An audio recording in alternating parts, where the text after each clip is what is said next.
வணக்கம் நண்பர்களே. மீண்டும் இந்த காணொளியில் சந்திப்பதில் மிக்க மகிழ்ச்சி. சோழ பேரரசின் மாமன்னன் முதலாம் ராஜேந்திர சோழனுக்கு கடாரம் கொண்டான் என்ற சிறப்பு பெயரும் உண்டு. தென்கிழக்கு ஆசியாவில் இருந்த ஸ்ரீவிஜய அரசினை வென்றதால் அவருக்கு இந்த பெயர் கிட்டியது. ஆனால் ராஜேந்திரனின் தந்தையான முதலாம் ராஜராஜனின் காலம் வரையிலும் நட்புறவுடன் இருந்த ஸ்ரீவிஜய அரசுடன் ராஜேந்திரனுக்கு பகைமை ஏற்பட்டது ஏன் என்பதைத்தான் இந்த காணொளியில் நாம் விரிவாக காண இருக்கின்றோம். பண்டைய காலத்தில் தென்கிழக்கு ஆசியாவில் நிறைய தமிழர் வழி அரசுகள் இருந்திருக்கின்றன.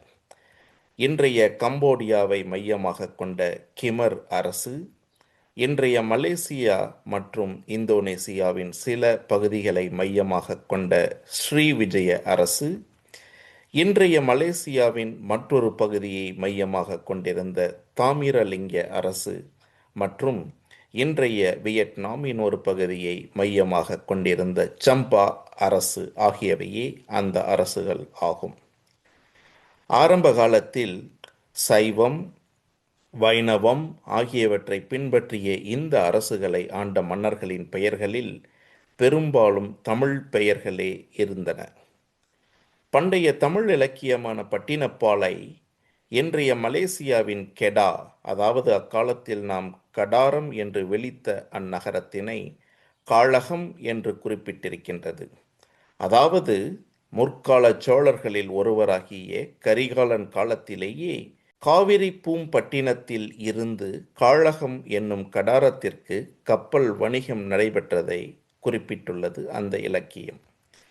ஆகவே பன்னெடுங்காலமாக தமிழகத்தை ஆண்ட மன்னர்கட்கும் தென்கிழக்கு ஆசியாவில் இருந்த தமிழ் வழி ஆட்சியாளர்களுக்கும் அரசியல் மற்றும் வணிக உறவுகள் இருந்திருக்கின்றன.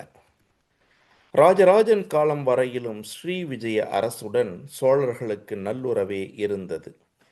ஸ்ரீவிஜய அரசன் மார விஜயதுங்கவர்மன் நாகையில் சூடாமணி விகாரையை கட்டியதையும் அதற்கு ராஜராஜனும் ராஜேந்திரனும் தானங்கள் அளித்ததையும் போன காணொளியில் சொல்லியிருந்தேன். அந்த சூழலில்தான் மார விஜயதுங்கவர்மனுக்கு பிறகு அவரது மகன் சங்கிராம விஜயதுங்கவர்மன் ஸ்ரீவிஜய அரசனாக பொறுப்பேற்கின்றான். அப்போது கம்போடியாவை ஆண்ட முதலாம் சூரியவர்மனுக்கு தாமிரலிங்க அரசுடன் பகைமை இருக்கின்றது. எனவே அவர்களுடன் போர் புரிய உதவும்படி மாமன்னன் ராஜேந்திர சோழனை வேண்டுகின்றான் கம்போடிய அரசன் சூரியவர்மன். அதற்கு ராஜேந்திரனும் ஒப்புக்கொள்கின்றான். அதை அறிந்த தாமிரலிங்க அரசன் ஸ்ரீவிஜய அரசனான சங்கிராம விஜயதுங்கவர்மனை தனக்கு உதவும்படி வேண்ட அவனும் அதற்கு ஒப்புக்கொள்கின்றான். ஆக நெடுங்காலமாக உறவு பேணிய சோழ பேரரசும் ஸ்ரீ விஜய அரசும் இப்போது எதிர் எதிர் அணிகளில் நிற்கின்றன. அந்த போரில் சோழர்களும் அவர்கள் உதவி செய்த கம்போடியாவின் கிமர் அரசும் வெற்றி பெற்றன. அதே சமயத்தில் சீனா வரையிலும் விரிந்திருந்த சோழர்களின் வணிகம் ஸ்ரீவிஜய அரசுக்கு உட்பட்ட கடல் பகுதிகளின் வழியாகத்தான் நடக்க வேண்டிய சூழல். இப்போது ஸ்ரீவிஜய அரசுடன் பகைமை ஏற்பட்டதால் கடல் வணிகத்திற்கு குந்தகம் ஏற்படலாம் என்று எண்ணிய ராஜேந்திரன் ஸ்ரீவிஜயத்தின் மீதும் படையெடுக்கின்றான். ஆனால் அப்படியோர் படையெடுப்பினை ஸ்ரீவிஜயம் கொஞ்சமும் எதிர்பார்க்கவில்லை. வங்கக்கடலில் அப்போது கிழக்கு நோக்கி வீசிக்கொண்டிருந்த காற்றினை தனக்கு சாதகமாக பயன்படுத்தி கொண்டு தனது வலிமையான கடற்படையை குறுகிய காலத்திலேயே ஸ்ரீவிஜயத்தை நோக்கி கொண்டு சென்ற ராஜேந்திரன் அங்கிருந்த 14 துறைமுகங்களின் மீதும் தாக்குதல் நடத்தினான்.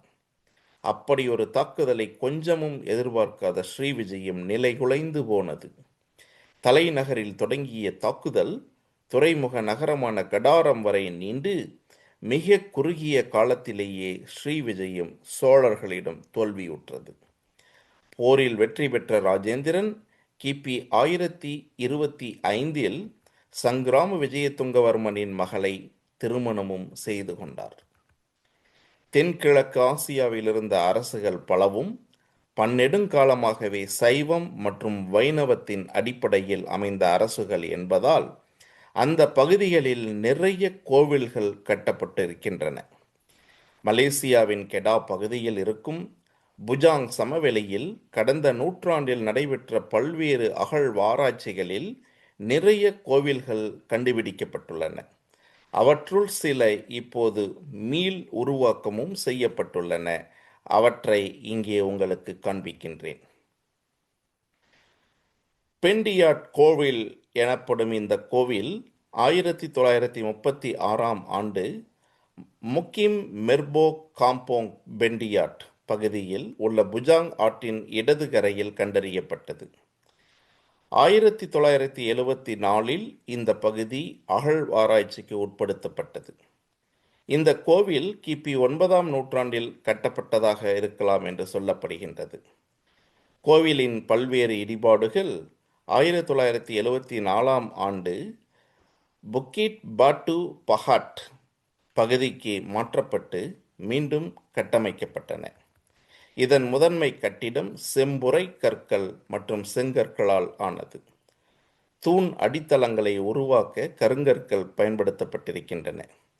இங்கே கண்டெடுக்கப்பட்ட தொல் பொருட்களில் இரத்தின கற்கள் அடங்கிய ஒரு வெண்கல பேழை, ஒரு தங்க கிண்ணம் மற்றும் தங்கச் சிங்கம், வெள்ளி எருது, செப்பு குதிரை போன்ற பல்வேறு விலங்கு உருவங்களும் அடங்கும்.